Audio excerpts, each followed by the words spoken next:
You're watching CNN Newsroom on CNN, the most trusted name in news.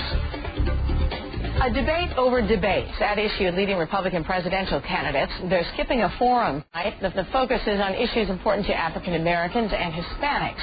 Are Republicans sending the wrong message? The moderator says the answer's obvious. When you say no to every black and brown request you receive, is that a scheduling problem or is that a pattern? And I think it's pretty clear that it's a pattern. Why that pattern exists, you have to ask them. But one cannot deny that they're trying to go, these front runners, these Republican front runners, trying to go through this entire primary process and never have to address voters of color and never be queried by journalists of color. And I think in the most multicultural, multiracial, multi-ethnic America ever, that, quite frankly, is unacceptable. Is that really happening? Our guests are on opposite sides of this issue. Michelle Bernard is with the Independent Women's Forum. Michelle, hello to you. Hi, Heidi. And Joe Hicks is with Project 21, an African American leadership group. Joe, good morning to you as well. Okay, so we know at least of Newt Gingrich and Jack Kemp, two Republicans that are actually criticizing this move, and that the Republican candidates, frontrunners, are not going to the forum. What do you think is really behind this decision? I'll start with you, Michelle. I really can't fathom what is behind the decision. All I can say is that it really is a very unintelligent decision on the part of the top four candidates. People have speculated that the top four believe, for example, that if they go before an audience of Hispanics or African Americans or anyone else or other sort of dedicated voting blocks, that they'll be booed. And my response to that is that we're not talking about people who are barbarians. These are people like any other American in the United States that want to know how the policy perspectives of the various candidates are going to impact their lives. Joe, we have heard that the reason for this is because of scheduling conflicts. Well, first of all, we got to understand we're right at the end of the fundraising season.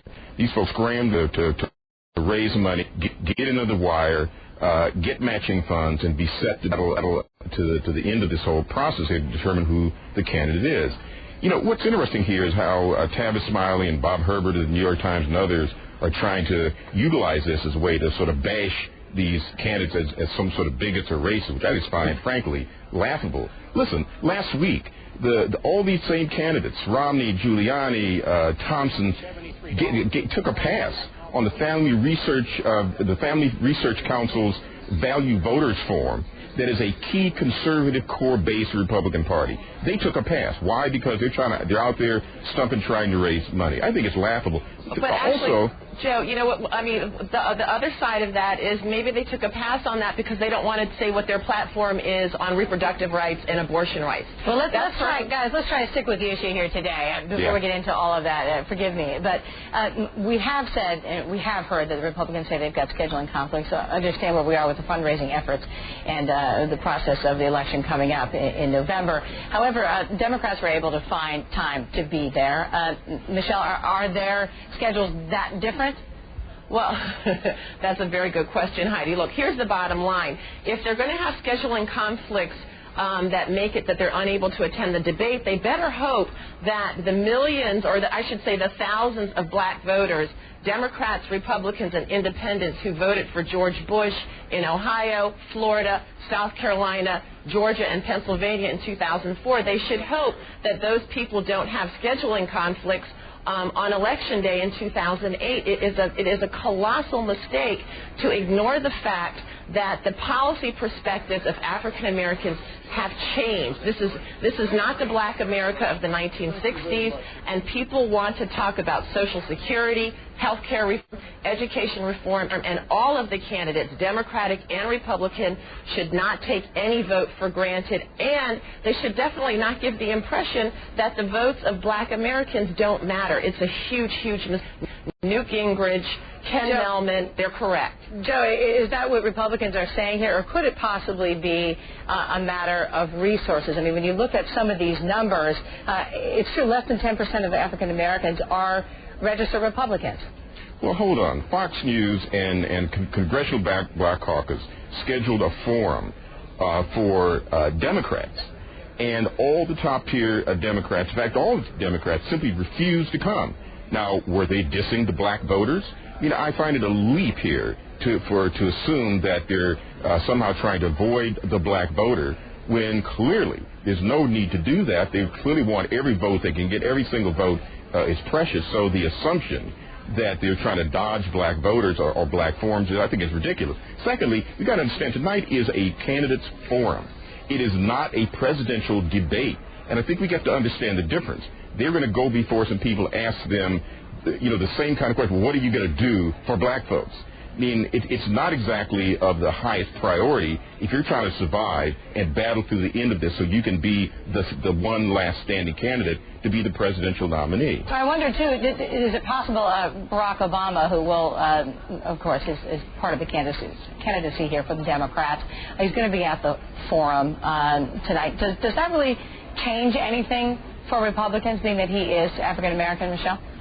No, it doesn't change anything at all. I mean, we are really in a race where, that everyone's mantra should be, may the best man or best woman win. And, just as Hillary Clinton isn't necessarily going to get all of the women's vote, neither is Barack Obama. I mean, the bottom line is, and I'm not saying that the Republican candidates are ignoring black voters, but what I am saying is they have made a mistake in not realizing that there has been a very dramatic increase in the number of African Americans who are Republicans, independents, and Democrats who have begun to go out and actually vote for Republicans.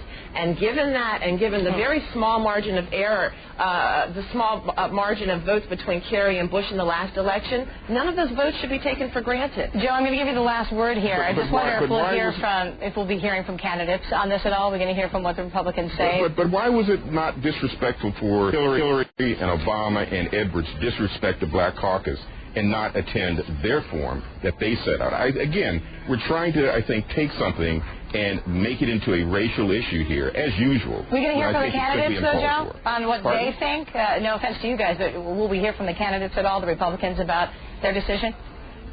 Probably not. I don't know if we're going to hear, on why they're not there tonight? Exactly. Well, they told us it's a scheduling conflict. Let me hear from Joe. Okay. Yeah, they've already made their comment. They said it's a scheduling conflict. Everybody who's on the inside of these campaigns knows these guys are just feverish about trying to raise money, and tonight was not the priority, given it's a forum and not a presidential debate at all, which seems to be the way it's being We're going to have to end it there, unfortunately. Thanks to the both of you, Michelle Bernard and Joe Hicks. Thank you very much. And still ahead in the newsroom this morning.